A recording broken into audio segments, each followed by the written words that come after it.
This is Math 251, section 11.8, and we're going to look at the arc length of vector-valued functions. The problem we're trying to solve is to find the length of a curve that's defined by a vector-valued function. So for example, this happens to be the curve sine t, cosine t, sine 2t. It's my Pringles potato chip curve again, and this is just a maple graph of that curve. My goal is to figure out what's the distance all the way around that curve, or in other words, the length of that curve. So we'd like to find the length of a curve, and if we do interpret the curve as the trajectory of this motion, then the length of the curve, as I mentioned, could just be thought of as the distance along the curve.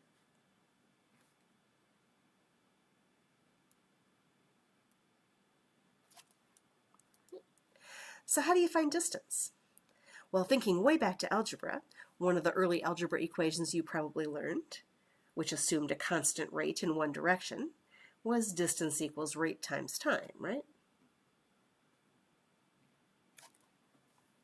Now, we also learned in calculus that if the rate varies, so I can't just say it's always the same rate or speed, but it's still always in one direction, then I can integrate to find my distance.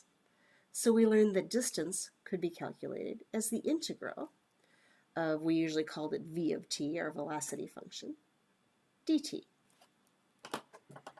So the rate is now a variable function, v of t, and we're adding that up over a bunch of little intervals of time to get our distance from some starting time to some ending time. So I'll just say from A to B here. We're now ready to ask the question, what if we don't just go in one direction? What if we allow the motion to be along a curved path, like one of these trajectories that we've been studying? Well, as we've been seeing, a useful way to describe the motion is with our vector equation, r of t. And since r of t is a position equation, then the rate would be the magnitude of the velocity vector. Right? Rate is speed. And since the velocity vector is just the derivative of r, I could also write that as the magnitude of r prime. This is going to be a variable rate of speed, since we've got a variable right in the expression. So we're going to have to use our distance as an integral. And instead of just a scalar function, v of t, our speed is now this magnitude of r prime of t. Still a scalar once we do the magnitude, but it allows us to start with the vector-valued equation, and that allows us to move along a curve instead of just along a straight line. So, if I now rewrite that, thinking of distance as the arc length, or the length of the path, here it is formally. The length of a curve, r of t, from points defined by t equal a to t equal b, is just the integral of the speed function, magnitude of r prime. You've actually seen that formula a couple of times, but before we had the ability to write it with vector-valued functions, we had to write it in other forms.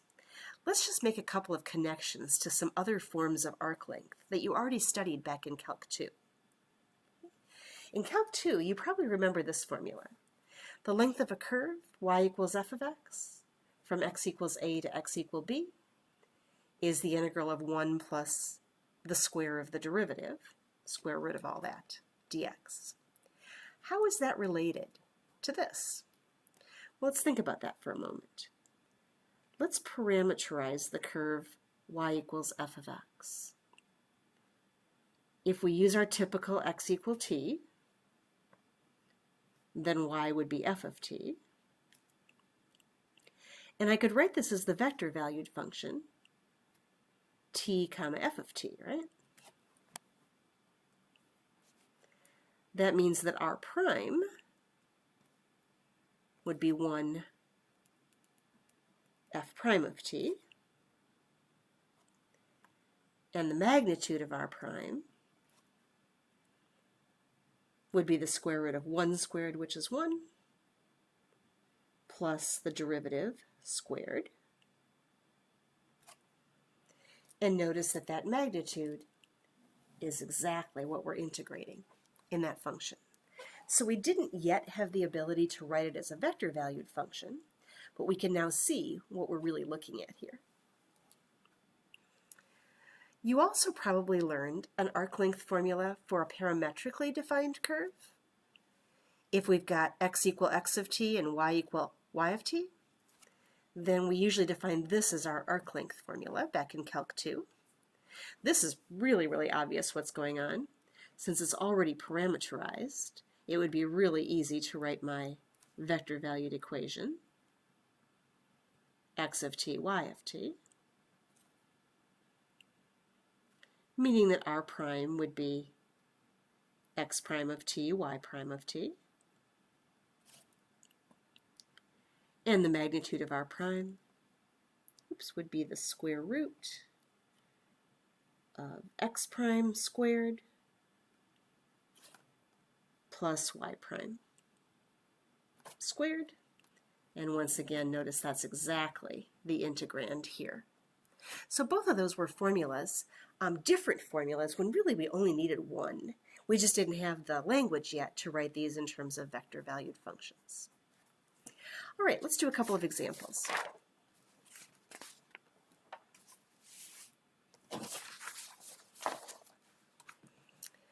In our first example, we want the length of the curve, 3 cosine t, 3 sine t, t, for t values between 0 and 2 pi.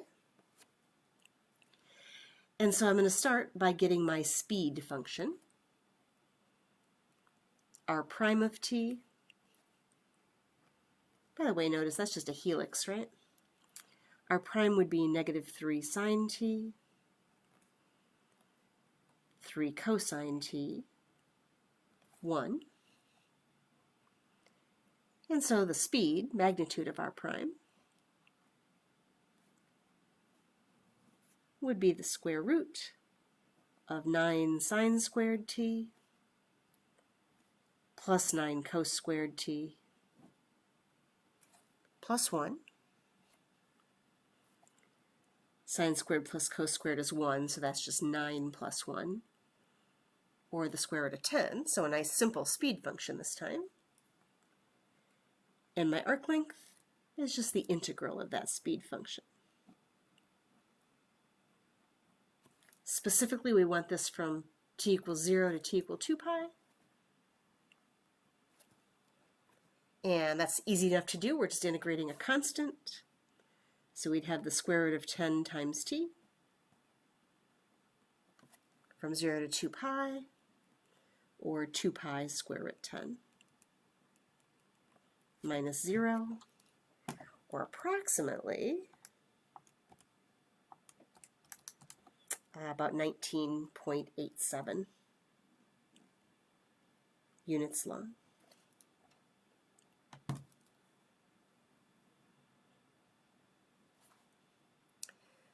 So again, what did we just find? Well, that was a helix of radius 3 moving up the z-axis.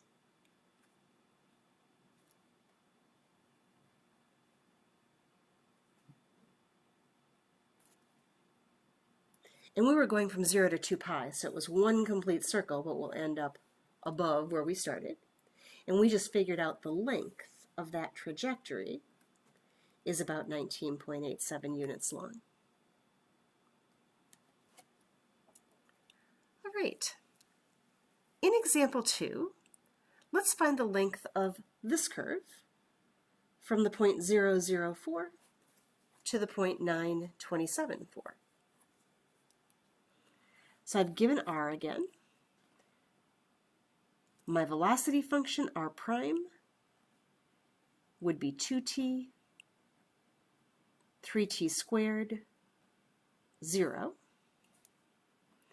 So my speed function, the magnitude of r prime, would be the square root of 4t squared plus 9t to the 4th plus 0. And I need to then say that my arc length is the integral of that speed function.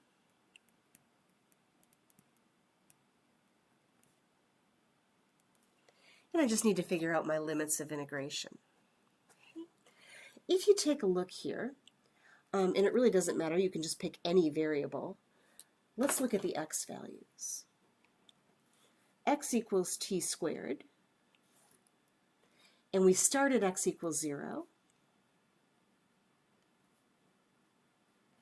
So t squared equals 0, and t equals 0. There's my starting point. And I end at t equal 9, or excuse me, at x equal 9. Again, x is t squared, and so t is 3. Now technically t could be negative 3 as well. I'm kind of assuming here that I'm going in a positive direction, but I could actually verify that if I look at the y values, right? If we start at t equals 0, y is 0, that's fine. And if we end at t equal 3, y is 27, which is still fine. Notice that if I'd gone with the negative 3, that would have been a negative 27. So there's sort of another clue there that I probably want to use the positive 3. So I know now to integrate from 0 to 3. If you work at this one hard enough, you actually can integrate that by hand. You actually have to pull a t squared out from under the radical and use a u substitution. But I'm perfectly fine with you doing these integrals on the calculator. So I'm just going to grab my calculator, or Maple if you prefer, whatever, however you like to integrate. And I'm going to say, let's find the integral from 0 to 3 of the square root of, I'll have to go with 4x squared plus 9x to the 4th dx. And I'm getting about 28.728.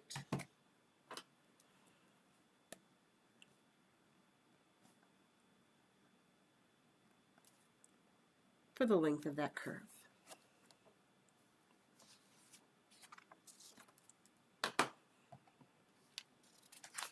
All right, let's take a look at an arc length problem in the context of a projectile motion problem like we might have solved back in 11.7. In this third example, a baseball is hit at a height of 1 meter at an angle of 30 degrees to the horizontal, and the initial speed is 25 meters per second. We need to find and compare the range of the ball to the distance traveled by the ball. So let's see what's going on. It looks like we can do this one in 2 dimensions. There's no sideways component to this motion. So I'm going to assume 2-dimensional. Our initial position is at a height of 1 meter. So I'm going to use the vector 0, 1 here. That would be my x naught and y naught. And let's see, we hit the ball, let it go up and come back down. We were also told the initial velocity was at an angle of 30 degrees to the horizontal.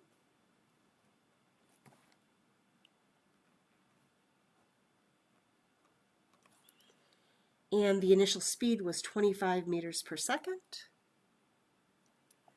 So my initial velocity vector could be written as 25 cosine 30 degrees, 25 sine 30 degrees. And those are just nice unit circle values, so let's go ahead and do those. Let's see, the cosine of 30 degrees is square root 3 over 2. And the sine of 30 degrees is 1/2. So there's my u naught and v naught. Okay, since this is simple projectile motion, no external forces other than gravity, we can go back to our sort of standard position, which was u naught t plus x naught and minus 1/2 gt squared plus v naught t plus y naught.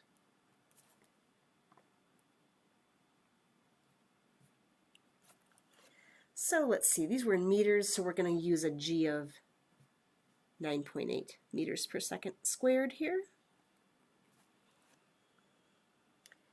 And u naught t, square root of, or 25 square root 3 over 2 times t, plus my x naught, which is just 0. Negative 1/2 g would be negative 4.9 t squared, plus v naught t, so 25 halves t, plus y naught, which is 1. So there's our R equation.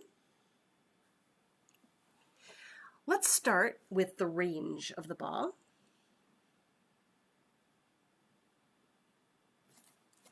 The range, remember, is just the horizontal distance. So my range is this x value right here.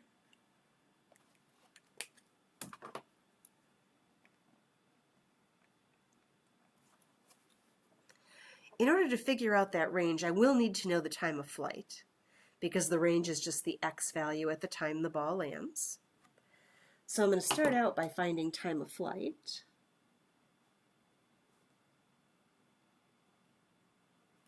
Ball lands when the y value is 0. Let's see, 25 halves is 12.5. And again, you can use any reasonable way of finding the solution to that equation. I'm just going to go ahead and use my PolySimo app just because it's simple and fast.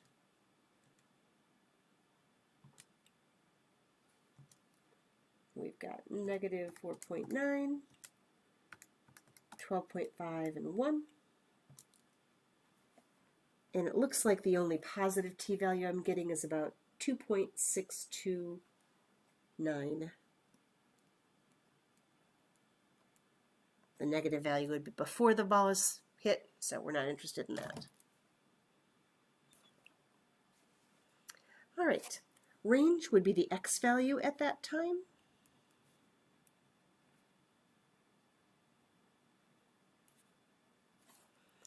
And let's see, my x value right here is 25 square root 3 over 2 times t, 2.629.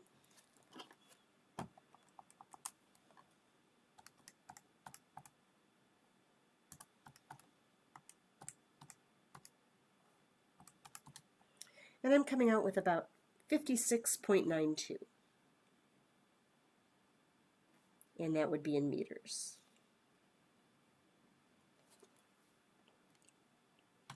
All right. We also wanted to find the distance actually traveled by the ball. And the distance traveled by the ball is going to be the length of the curve.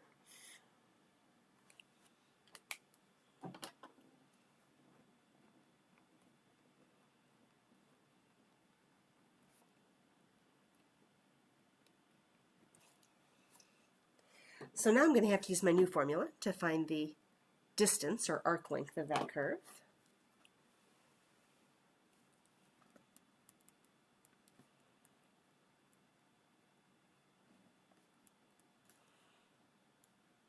Is my arc length. And again, just a reminder, we have the square root. Well, excuse me. Let me try that again. The arc length is I was getting ahead of myself, of the magnitude of r prime. So in this particular case, we can get our r prime just by taking the derivative of our r, which was right up here. So we're going to get 25 square root 3 over 2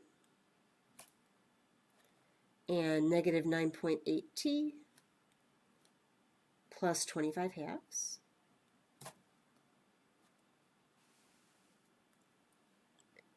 The speed, magnitude of r prime, would be the square root of, what have I got, 25 square root 3 squared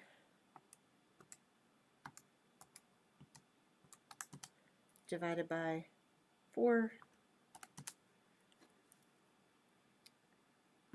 468.75 plus the negative 9.8t plus 12.5 squared. I just went ahead and squared that one out.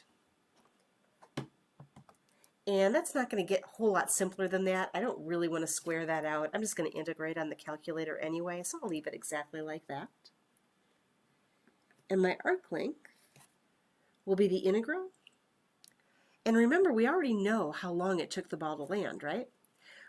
The arc length starts at time 0 when the ball is hit and ends when the ball lands at 2.629 seconds.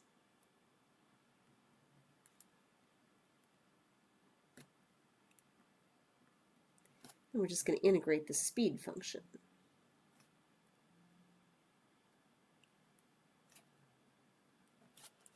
And again, we're just going to put that in a calculator. That's a horrible integral to try and do by hand. And I got about 60.13.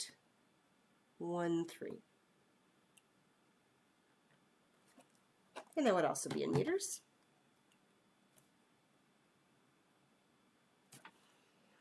And it makes sense, right? The distance the ball travels along the curve would certainly be a little bit more than the straight line distance, the range. And so those seem like reasonable values. All right, so let's go ahead and pause there, and we'll come back and finish up this section in the next video.